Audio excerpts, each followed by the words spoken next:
In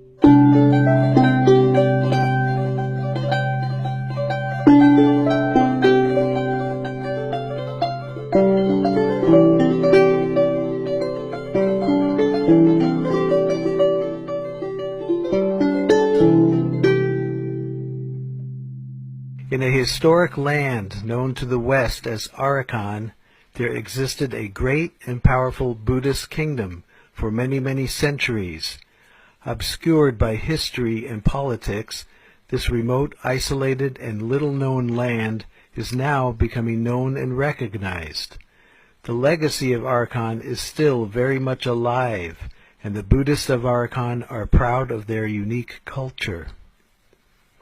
However, they are in great danger as encroaching Islamic forces are trying to annihilate them and all other non-Muslims and destroy the deeply rooted indigenous Buddhist culture and even Buddhism itself. The Arakanese in their own homeland for centuries have had to fight off and repel countless attempts by Muslims to destroy them. For 1400 years, Muslim armies have annihilated every Buddhist culture they encountered in massive genocides from the formerly Buddhist lands of ancient Persia, Afghanistan, Pakistan, Central Asia, and India. 500 years ago, the Muslim genocidal conquest reached the borders of the Buddhist kingdom of Arakan. Muslim armies tried and failed many times to conquer the Arakanese.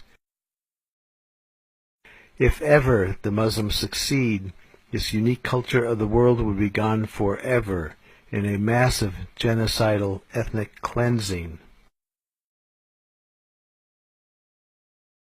A magnificent royal city called Mya'u was the capital of the last dynasty of the powerful and prosperous Buddhist kingdom of Arakan from 1433 until 1784. 1784 marks the end of the Arakan Empire by the invasion and conquest of the Burmese kingdom of Ava.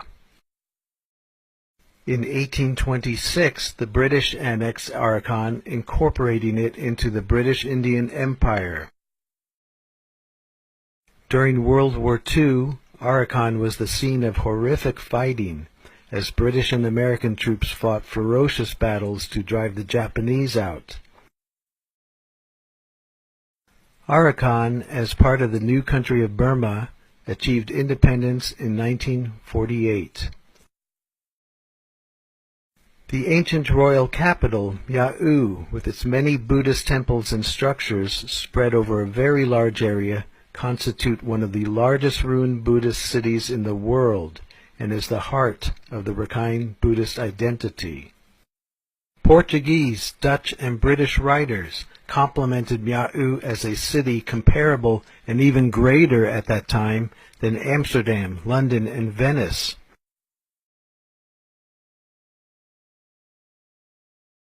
In 1639, the Portuguese Jesuit Father A. Farinha wrote, "Arakan is a second Venice. Its streets are rivers, its gardens valleys, its ramparts mountains.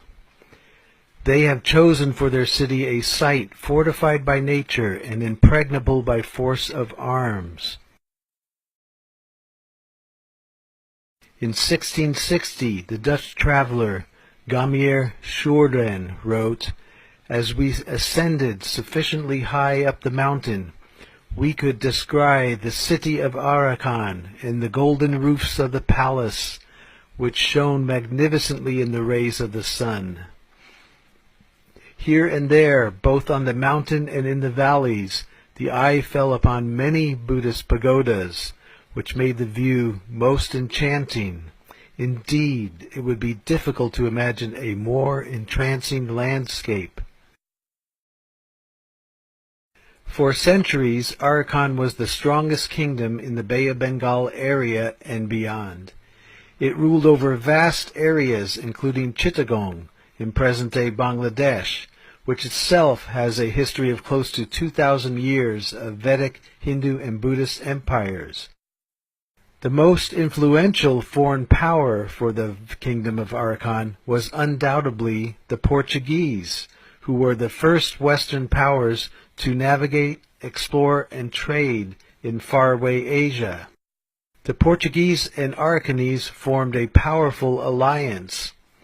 The Portuguese had the best and fastest ships, the most advanced weaponry of the time, and the best navigation skills in the world at that time, and the Arakanese gained greatly from their alliance.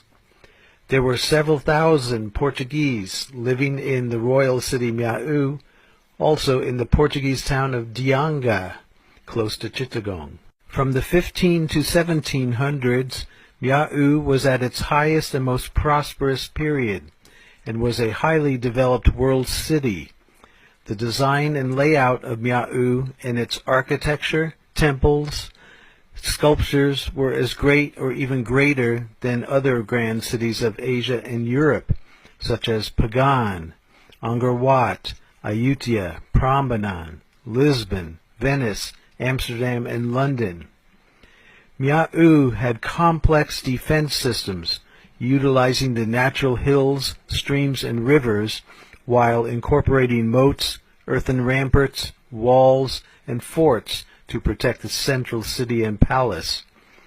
The Arakanese ships were fast, their sailing techniques were skillful, and their weaponry was advanced, all due to Portuguese influence and the alliance they had with each other. Being a port city, Mia'u hosted many different people of many faiths: Buddhist from Ceylon, Siam, Cambodia, and the Burmese kingdoms of Toungoo and Pegu; Hindus from the Indian ports of Masulipatam and Nagapatam, the Maldive Islands, and Champa; Christians of Portugal, Holland, France, and Great Britain; and Muslims from Persia, Aceh, Bengal, and Malacca, all who came and went with an astonishing assortment of goods to trade, bargain, buy, and sell.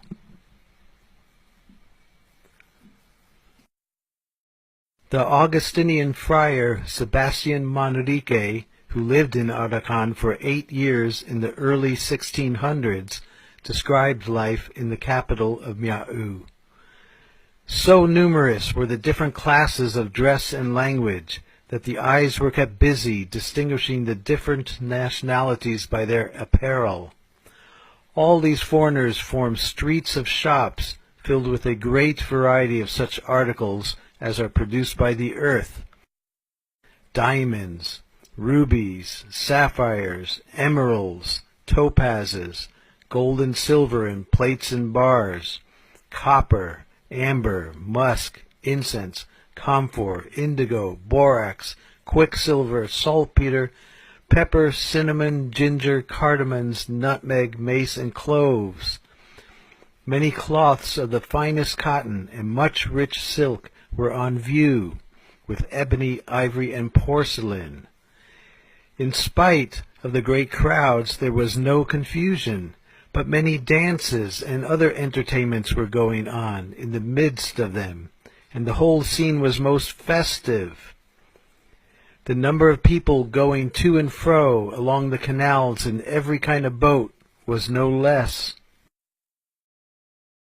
Arakan is littered with an astonishing amount of ancient Buddhist relics, ruins, artifacts, and temples.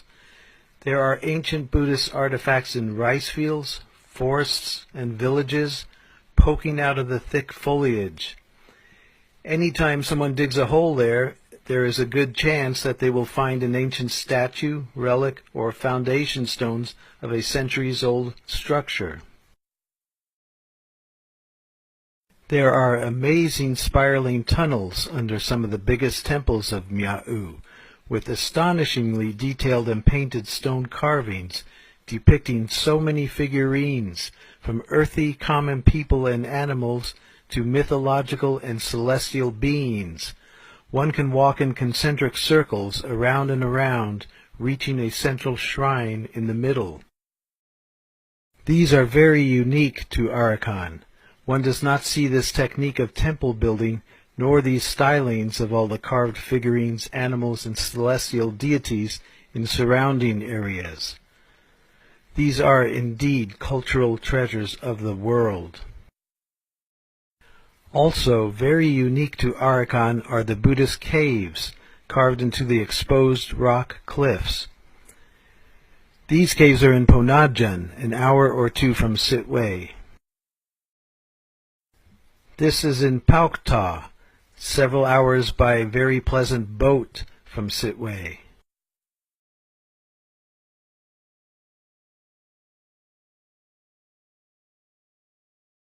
This is in southern Rakhine State, near the very pleasant town of Chaukpu.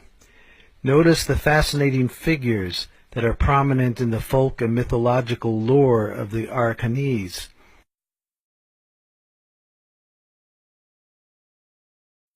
In northern Rakhine State we have Zichang, close to Ratedong, with many folk-like figures on the outside and then mesmerizing colors and serenity inside the caves.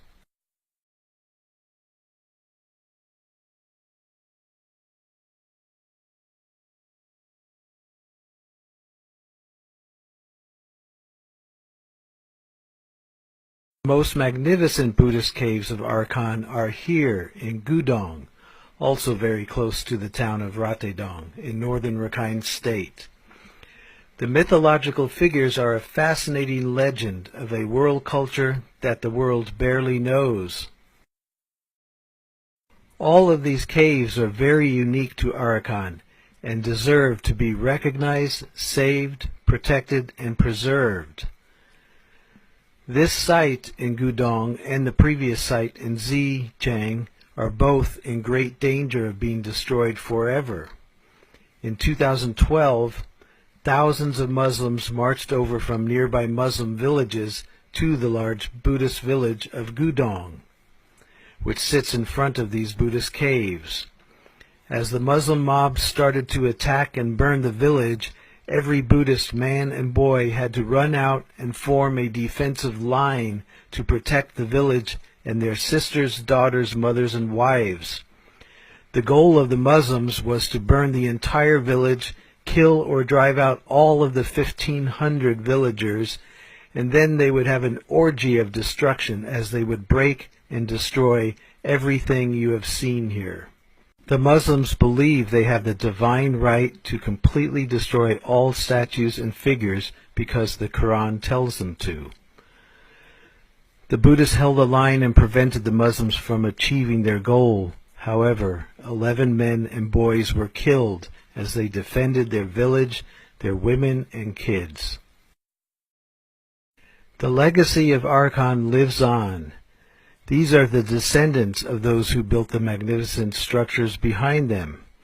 This land is the one and only homeland of the Rakhine Buddhists.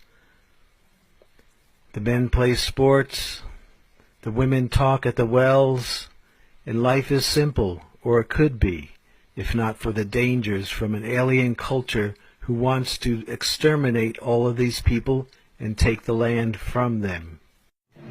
The year is full of Buddhist festivals. This is downtown Sitwe, the capital of Rakhine State. The city is more like a large town with a population of 100,000, dense with Buddhist pagodas, temples, and monasteries.